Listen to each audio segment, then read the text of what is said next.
Hello students, welcome to Introduction to Accounting 1. My name is Mrs. Mercado and I will be going over Chapter 10, Accounting for Sales and Cash Receipts. Now this is a short overview of the chapter. You are still required to read the entire chapter on your own. There's a lot of important information provided, a lot of visuals, a lot of illustrations. Please take the time to read the chapter before you attempt any of your assignments.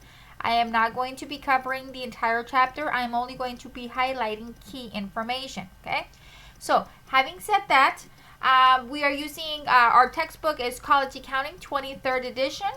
And I'm going to go ahead and I'm going to start off with some key points from this particular chapter, okay? So, the first objective in this particular chapter is to describe merchandise sales and transactions, okay? So most of the prior chapters that we've done or we've covered so far in our class have to do with service, okay? We provide a service and we bill it, so on and so forth.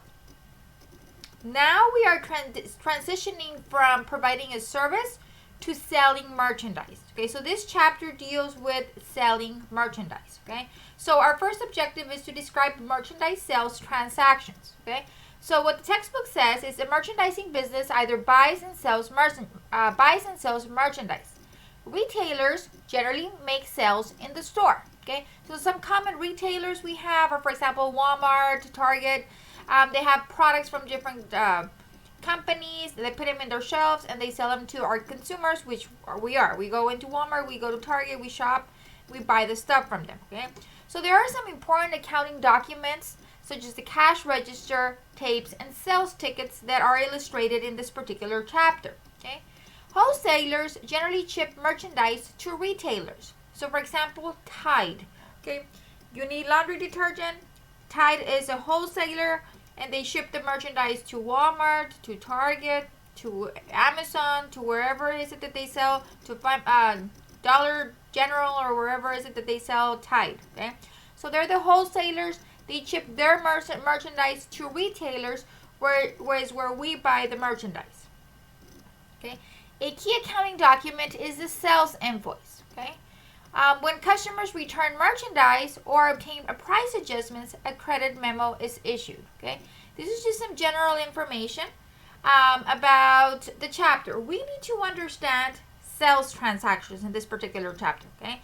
We are conducting a sale, okay? So we are selling, let's say for example, let's say we are selling bicycles, okay? So we're selling bicycles, okay? We need to keep track of how much the cost of the bicycle is, okay? We purchased it, we did not manufacturing. In this case, we're buying it from a wholesaler and we're going to resell it, okay? How much are we buying it for, okay? How much are we going to sell it for so we can make a profit? Okay, we have to be able to provide receipts to our customers when the sale is done. We need to provide information to our accountants so they can be able to record the transactions. So all of this information is included in the chapter. Okay, here on figure 10.1, we have an example of a cash register tape summary. Okay, so most of the systems that we utilize when we have a business where we sell products keep track of our daily sales. You enter them into the computer, you scan them, you have barcodes, whatever the case might be. We have so much technology nowadays, okay? So the cash register tape illustrated here gives you a breakdown of the sales that were done in cash, the sales that were done with a credit card, maybe there were some items on layaway, the total cash received. Maybe we sold some of the merchandise on account, so those are some charge sales. Our taxes, you know, if we are selling a product, we have to include our sales tax in the purchase price. It just gives you a total of all of the transactions. The cash register tape is utilized to record our sales into our books as well as balance our boxes, okay? If you have several not tellers so much, but cashiers. Cashiers is the word. So if you have cashiers working for you, you know, they're ringing up your stuff. Each cashier is going to have their own cash register tape. You should keep a cash register for each individual cashier. That way you can identify if you're short, if you're over, or what's going on, or how much sales did they ring up, or whatever the case might be. So the cash register tape summary is very important because you're going to be comparing whatever is on your cash register tape to what you have in your box, and whatever is it that you've sold should be removed from your inventory. Okay. We also have a sales ticket. Okay. So a sales ticket is basically created as evidence of a sale. Okay. So whenever we have a sale, in this case we're Sunflower Cycle. Okay. We're selling some kind of product. It says here Shimano number 3438 for $440. Okay. We're charging $22 of taxes. So the total of the sale is $462. Okay. So it gives us information who the product was sold to. Well, it was sold to Brenda Myers. This is the address, okay, that it was sold to. Okay, this is how much the total of it was. How did this customer pay? Well, it's in a charge sale, so that means they're gonna pay us later on. Okay, so if someone's gonna pay us later on, then we have to set up a receivable. Okay, so the actual sales ticket provides very useful information, so we can record our transactions. So one copy of the sales ticket is given to the customer. The other copy is sent to the accounting department of the company that you're working for. Okay, because the accounting department needs to record this sales transaction in their books. Okay, we sold one Shimano, whatever that is, for $440. We're gonna collect $22 of taxes for a total of $462. So I need to record the sale of $440. I need to record the taxes of $22, and I need to record that Brenda owes me $462 because Brenda has not paid me yet. Okay, she purchased this Shimano on account. It's a charge sale. Okay, so it has a lot of very important information. Okay, so it's very important that we know how to identify our sales ticket. Here we have a sales invoice. Okay. Usually there's 3 copies of a sales invoice that are generated. Okay, one is sent to the customer as a bill for the merchandise, one is sent to the accounting department to record the sale, and one is shipped with the merchandise. Okay, so in this case we are a painting company, I am assuming, based on the picture. Okay, it's saying here that we're buying paint, 6 gallons of bare gloss, 5 gallons of bare flat. Okay, the unit price and the amount, the extended amount. Okay, it gives you the terms of payment. So what does it mean? It means that if this customer, Picasso Painting, pays me within 10 days, they're gonna get a 2% discount. Okay, so a lot of useful information is provided in this particular sales invoice. Okay, so this customer has not paid us. They're gonna pay us later. So we need to be able to set up the receivable so we can show that Picasso owes me $580. Okay, so when I ship this gallons of paint over to the customer, to Picasso, they call me up and they say, hey, I need 6 gallons of gloss, 5 gallons of flat, send it over, charge it to my account. Okay, we process the order. This customer probably already has a line of credit open with us. They've been our customers. We've established that they have good credit with us. I package the merchandise, the 6 and the 5 gallons of paint, and I ship it over. Inside the box where I'm shipping all of these gallons of paint, I'm going to include a copy of the sales invoice. Okay, one of it is shipped with the merchandise. Okay, I send one separately through the mail to the accounting department because the people that are going to receive the paint is probably not the same people that are going to pay for the invoice. Okay, so I send one along, that way they know what is being shipped. And then one of them is going to be sent out as a bill to the customer. And then one of them is going to be sent out to our accounting department so we can be able to record the transaction. Okay. And there's just a lot of illustrations provided in the particular textbook that cover all of this information. Okay. Make sure you just review all of the information in your textbook. This is just high level. We need to be able to understand what goes on when a sale is done. Okay.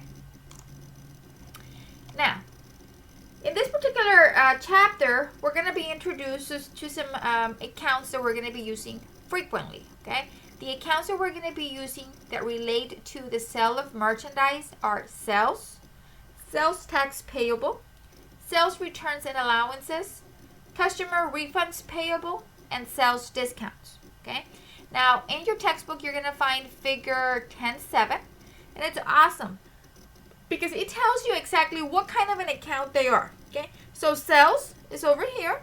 Sales is a revenue account, and the normal balance is a credit. Okay, wherever you see the little X's, that's the normal balance of the account.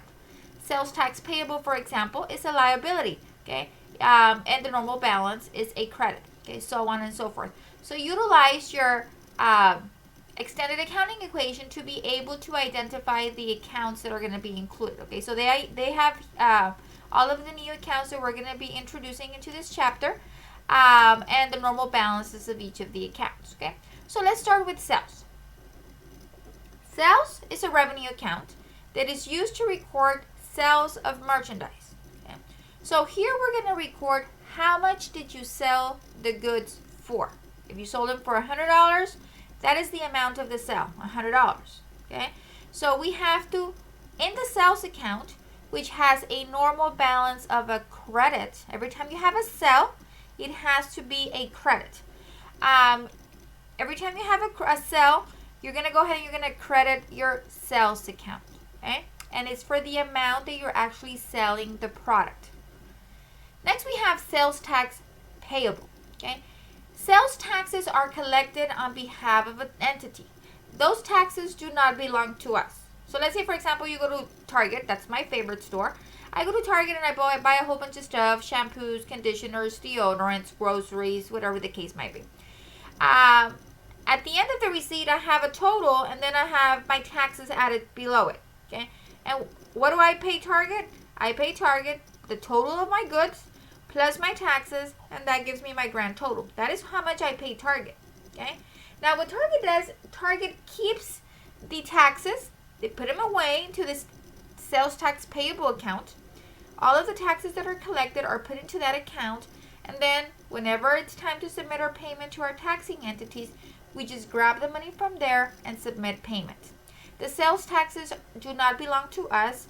They're for our taxing entity. So all we do is we do the job of collecting them and then remitting payment to them at a later time. So anytime you have the word payable, that gives you instantaneous knowledge that this is a liability account. So the sales tax payable is a liability account used for the taxes imposed on sales. So here we have sales tax payable. Anytime you have anything posted to a payable, you're going to be crediting it. Okay, that is the normal balance of the account. Whenever you are collecting money for taxes, you are going to credit your sales tax payable account. The next account we have are sales returns and allowances. This is a contra revenue account used to keep track of sales or returns. So if we perform a sale and then the customer comes back saying, you know what, I bought the wrong product, or it was defective, or whatever the case might be, we have to have an account that records, or where we can keep track of our returns and allowances. Whenever you see the word contra, it means it's the opposite of the revenue account. So we had said that my revenue account had a normal balance of a credit. Okay, my sales returns and allowances, which is right below it, because it is a contra sales account, my normal balance is going to be a debit. So anytime you post to sales returns and allowances, it's going to be on the debit side. Okay. Next we have customer refunds payable. Okay. This is a current liability used for the estimated amount of the current year's sales that will be refunded in the following year. So we have to make an estimate of the amount of sales that we estimate that we're going to have to refund the following year. And you see that a lot in big retail stores. What happens at the end of the year? There's this big Black Friday sale that goes on, and then we have Christmas. So a lot of people buy a lot of stuff, okay? November and December are heavy months for retailers. They sell a lot because of the Christmas season. Well, what happens in January? A lot of those goods get returned, okay? People go back and make massive amounts of returns, okay? So we have to estimate based on our history, based on what has happened in the past, how much of that we are expecting.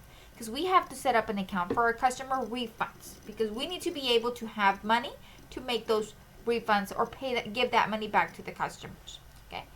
We also have sales discounts. Okay. This is also a contra revenue account, and it is reported as a deduction from sales. So let's look at our T account here, at our accounting equation. We have sales discounts, okay? So sales has a normal balance of a credit. We have sales returns and allowances and sales discounts. Both of these accounts are contra revenue accounts. Their normal balance is a debit, okay? So sales discounts are offered to entice customers, okay?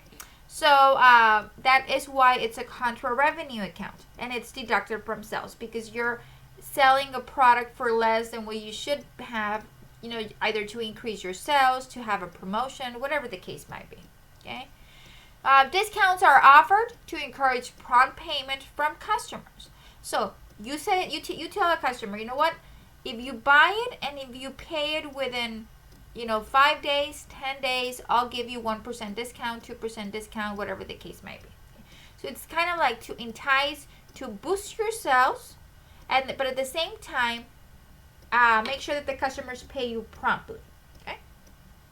So this is just a general overview of the accounts that we're going to be using in this chapter. Okay.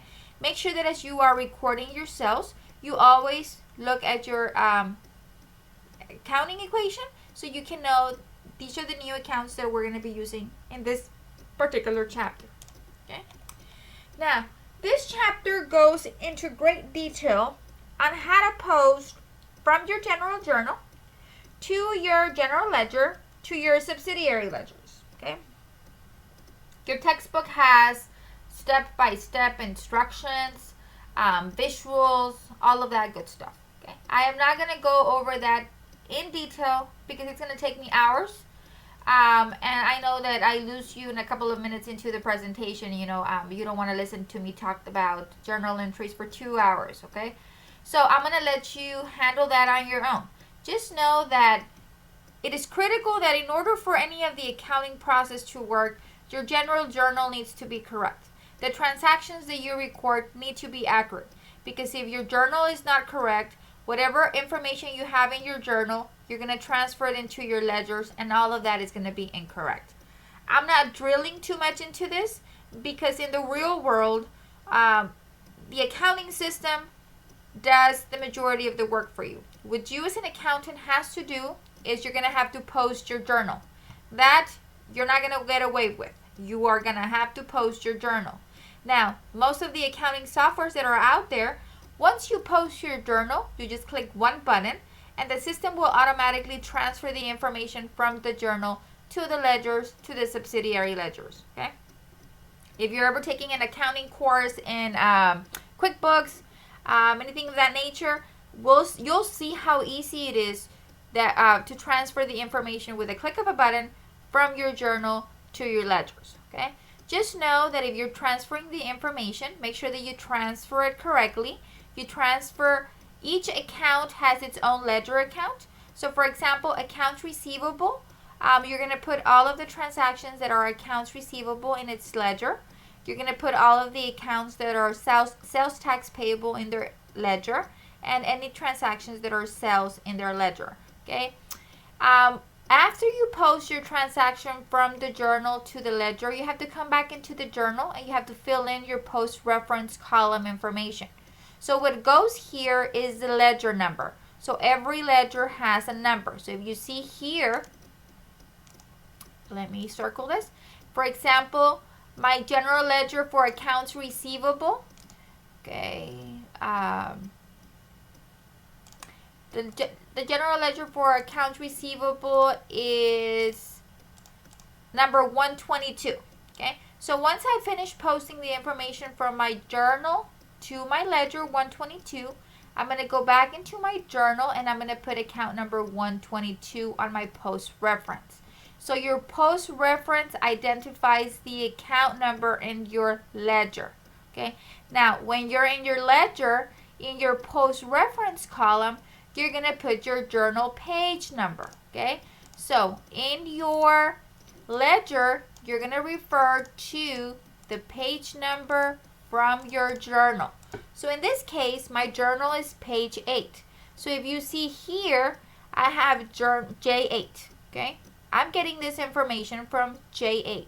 Okay. Journal 8. Okay. That is the information that goes on your post reference in the ledger. Okay, so like I said, your textbook has great visuals, great step-by-step instructions. Please read over that information. My focus for this short presentation is not so much transferring the information from the journal to the ledger, but teaching you how to record sales transactions in your journal. That is fundamental. You need to know how to record these transactions accurately, and that is what I am going to be covering today. Okay, so the problem that I'm going to be covering today in this lecture is exercise 10.5a, and this is coming from the end of your chapter from your textbook. Okay, so this particular problem deals with journalizing sales returns and allowances, and cash receipts. Okay, so we have a variety of transactions related to sales that are going on, and we have to prepare the journal entries for each of these transactions. Now, I recommend that either you print this page out or that you refer to your ebook and you have it open so you can be able to follow along. Okay, so we have a variety of transactions that are happening here. Okay, and I'm going to go through each one of them separate. Okay, so I'm going to start off. We are going to be needing a journal. So I've already created a journal here and then the extra page. And I'm going to be filling in the journal as I progress through the transactions. Okay. So the first transaction that I have here is on August the 4th. It says here that we sold merchandise on account to S. Miller for $320 plus sales tax of 4% with a 210 net 30 cash discount terms. So what does that mean? That means that we sold merchandise to Miller for $320. We're going to charge them 4% of taxes, and if they pay me within 10 days, I'm going to give them a 2% discount. If not, they have to pay me within 30 days. Those are the terms of this particular sale. So in this case, we made a sale on account. We have not gotten paid. Okay, we sold merchandise on account. We're going to get paid later. Okay, so we have to record this sale. Okay, so the first thing I need to figure out is how much does Miller owe me? Well, the problem says, I'm going to get my calculator here on the side. The problem says that that Miller bought $320 of merchandise from me, okay, and I have to charge them 4% taxes. Okay, so I have a piece of paper in front of me because I'm not very good with memory. Okay, so $320 times 4%, that gives me $12.80. That represents the amount of my taxes. Okay, so what I'm going to do is I'm going to add to those $12.80. I'm going to add to those $12.80. I'm going to add the $320 of merchandise. So when I collect this money from Miller, I am going to collect $332.80. $320 from the merchandise, $12.80 from the taxes. Okay, so I'm going to go over to my journal here, and I'm going to start recording my transaction for the sale. Okay, this is happening on August the 4th. So what happened? We sold merchandise on account. So Miller owes me money. If Miller owes me money, what account am I going to use? Well, I'm going to use accounts receivable. I am expecting to receive this money from S. Miller. Always identify the person or the company that owes you money. Okay? Why? Because you're going to need this information for your subsidiary ledgers. Okay? To keep track of the individual accounts by person or by company. Okay? So, how much money does Miller owe me? Well, we said Miller owed me $320 for the sale plus $12.80 for the taxes. So that means that Miller owes me $332.80. Okay, so that is made out of the $320 plus for the sale plus $12.80 of the taxes. Okay? That is what it's made out of. Okay? Now, what happened? Well, we sold some merchandise. So I'm going to have to record my sales transaction. What did I do? Well, I sold something. So I'm going to record my sell. How much did you sell the merchandise for? According to the problem, we sold the merchandise for $320. Okay. We also have to collect our taxes. Okay, so we have an account called sales tax payable. Okay. How much is it for taxes? Well, we said it was $320 times 4%, I believe. Let me go back to the problem. 4% times, it'll be $320 times 4%, and that's going to give me $12.80. Okay? That is the amount of the taxes I am going to collect. Okay? So I am going to collect from Miller $332.80. $320 is coming from the sale of the merchandise. $12.80 is coming from the taxes. Okay? And here I'm just going to put, we made a credit sale. Okay? So that is my first transaction. Okay? My next transaction, on August the 6th, you sold more merchandise on account, but this time to K Critek for $210 plus sales tax of 4%. So if you notice, this customer didn't get offered any discounts. They're just telling me, you know what? I'm going to sell you on account. You owe me $210 plus the taxes. Okay? So let's go back to August the 6th. Okay? Once again, we have to calculate the amount of the taxes. But before we do that, I know the accounts that are going to be affected. Okay, we made a sell on account. So every time we make a sell on account, it's going to be affecting our accounts receivable. This time is K Critek. Okay. I don't know if I spelled it correct. Yes, I did. Okay. I'm going to record my sales. Okay. And we have to collect our sales tax payable. Those are the three accounts that are always going to be affected if you have a sale on account. Now, the problem said that we had sales of how much? Of $210. So, my sales amount, sales is a revenue account. My normal balance is a credit. Okay. Now, the problem also said that we had to pay taxes of 4%. So I need to figure out the amount of my taxes. So it'll be $210 times 4%. Okay? How much does that give us? So let's see. 210 times 4%. That's going to give me $8.40 of taxes. Okay?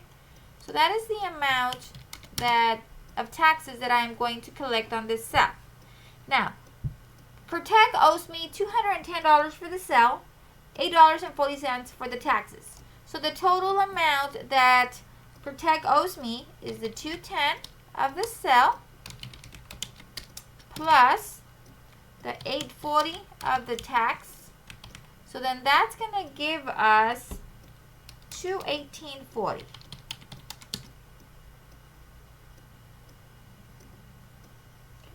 That is the amount that I'm going to put on my debit side. Okay. Remember, accounts receivable is an asset. We increase our accounts receivable by debiting it. Okay, that's our second transaction. Third transaction, on the 10th. S. Miller returned merchandise purchase on August the 4th for $20 plus the sales tax for the credit. So if we go back here, Miller had purchased $320.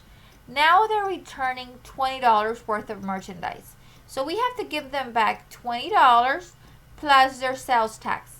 Now, remember, Miller bought this on account. They haven't paid us yet. So what we're going to do is we're going to adjust what they owe us and apply that return to that particular transaction. Okay, this is happening on August the 10th. Okay, so we have this account called sales, returns, and allowances. Okay, the amount of the return was $20. And that was provided to you in the problem. It says here that you return merchandise for $20 plus sales tax. Okay? So I'm going to give back, or I'm going to give credit for $20. I also have to give credit for the taxes. So I'm going to go ahead and I'm going to have my sales tax payable. I had collected taxes on this, so now I need to give the taxes back. So what am I going to do? I'm going to get the $20 times 4%. Okay? And what does that give me? Okay, $20 times 4%. That's going to give me 80 cents. I need to refund them 80 cents for taxes. Okay?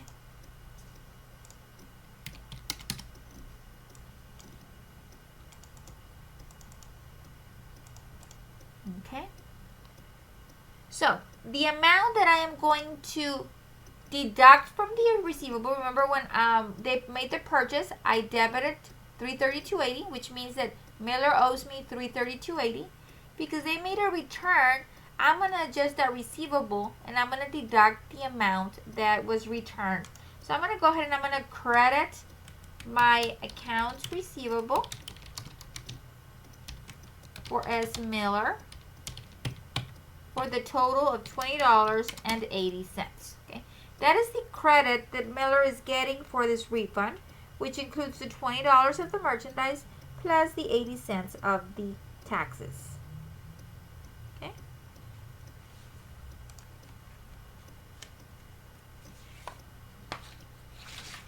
Okay, the next transaction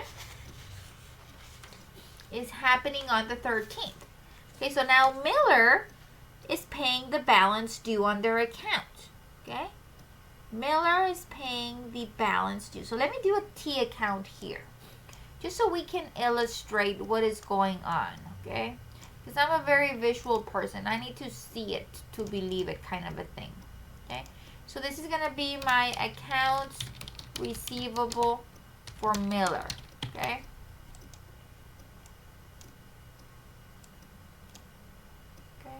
So this is what's going on. So what happened to the accounts receivable for Miller? So on August the 4th, we went ahead, or we sold merchandise to Miller on account, and our accounts receivable got debited for $332.80. Okay, this happened on August the 4th. Okay. And then on the 10th, they returned merchandise. Okay, so my accounts receivable for Miller was adjusted with a credit of $20.80, and this happened on August the 10th. Okay, this is the return. This is the return. Okay, let me insert here, and this is the sell.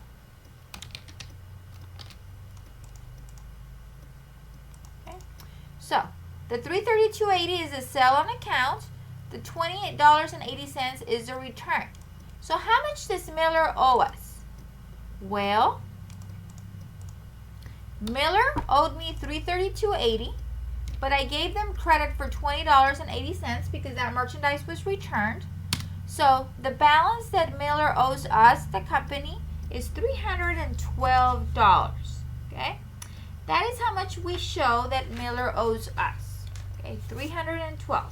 And now it's saying that Miller is paying the balance due on the 13th. Okay. Now, the merchandise was purchased on August the 4th. And if we recall from August the 4th, it says that if they would pay within 10 days, they were going to get a 2% discount right here. Let me highlight it for you. right here. These are the terms of the invoice. It says, if you pay me within 10 days, I'm going to give you a 2% discount.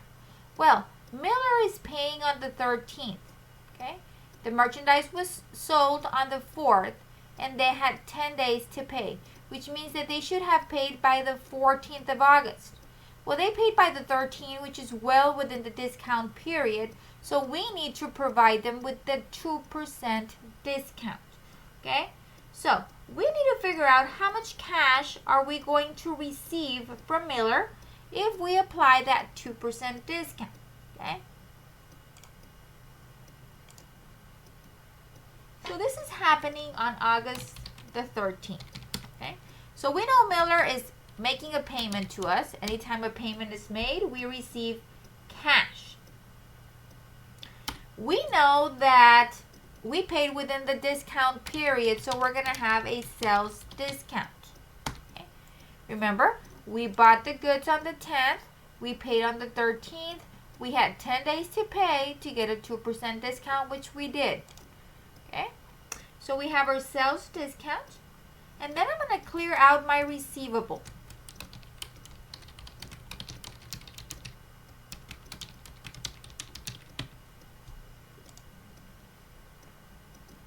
Now I need to figure out what amounts go into each. Okay? Now, if we look back here to my T accounts, I've calculated here that Miller owes us $312. We had the sale of $332.80 minus the return of $20.80. That means that the balance due is $312. That is the amount that's going to go under my accounts receivable. I'm going to go ahead and I'm going to clear that because Miller no longer owes me any money. Okay? Now the problem says that we have a discount. Okay? So let me get my calculator. The amount that we owe is $312. We said we were going to get a 2% discount.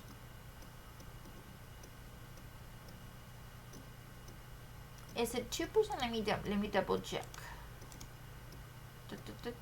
2%. Yes, 2% discount.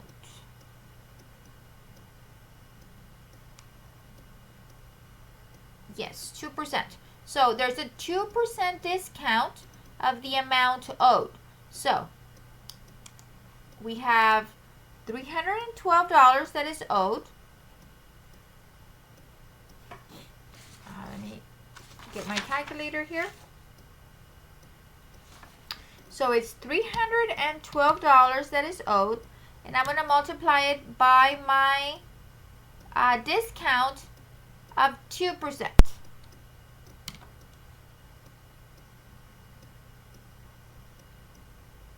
Oh, sorry, that includes taxes.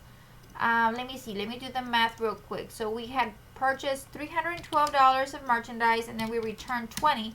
So actually, the amount of the discount is only going to apply on the $300 of goods. Okay, so once again, okay, this is the amount that Miller owes me, but we don't include the discount on the tax portion, only on the actual merchandise. So this is the amount. This amount right here includes my taxes. Okay.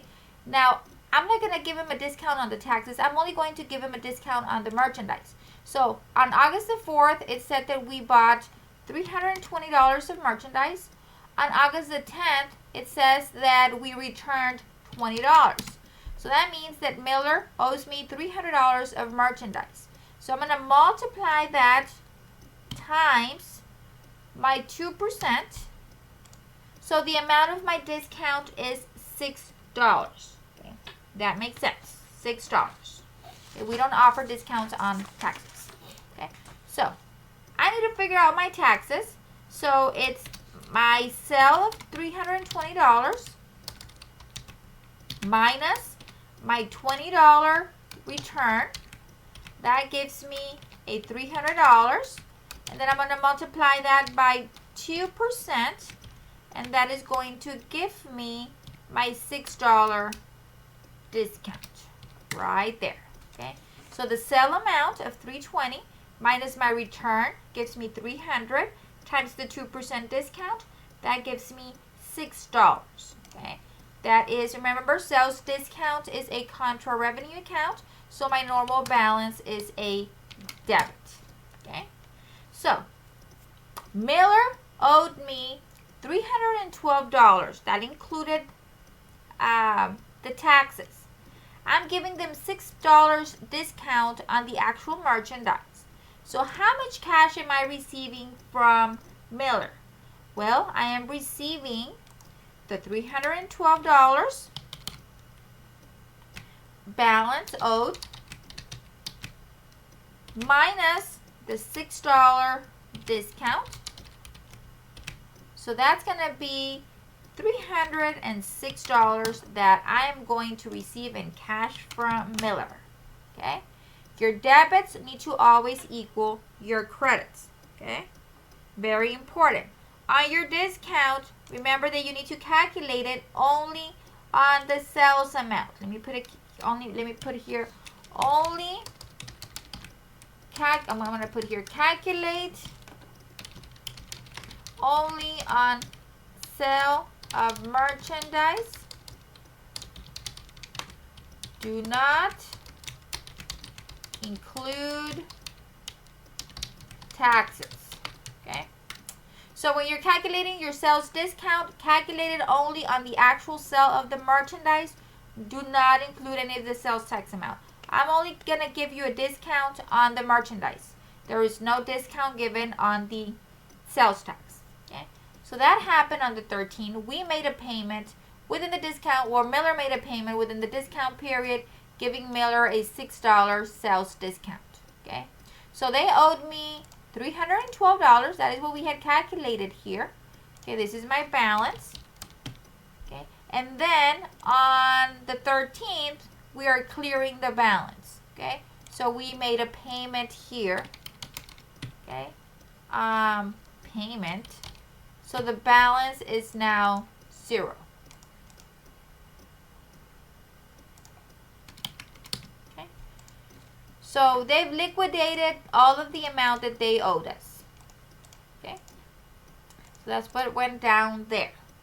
Now, my next transaction. Kertech returned merchandise purchased on August the 6th, $40 plus sales tax. So we have a return now by Kertech. Kertech had purchased $210. Now they're returning $40 worth of merchandise. Okay, so I have to record that return. Okay, this is happening on the 15th.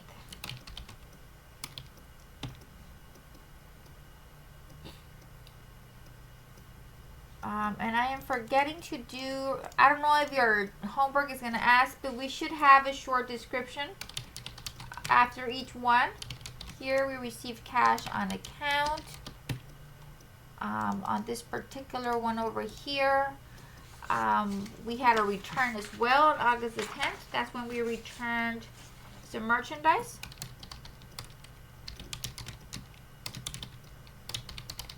And that's just so we can know what's going on in the particular transaction. And then here we had another credit sale. Okay, so the first two transactions we made a credit sale. The third transaction we returned some merchandise from Miller. On the fourth transaction we received a payment from Miller. Now on this transaction we are going to have returns for Kertech. Okay, and Kertech returned $40 worth of merchandise plus applicable taxes. So anytime we have a return, we're going to go ahead and we're going to debit my sales returns and allowances. Okay. I'm also going to give back the taxes that were paid because that money doesn't belong to us. And then I have to clear the receivable.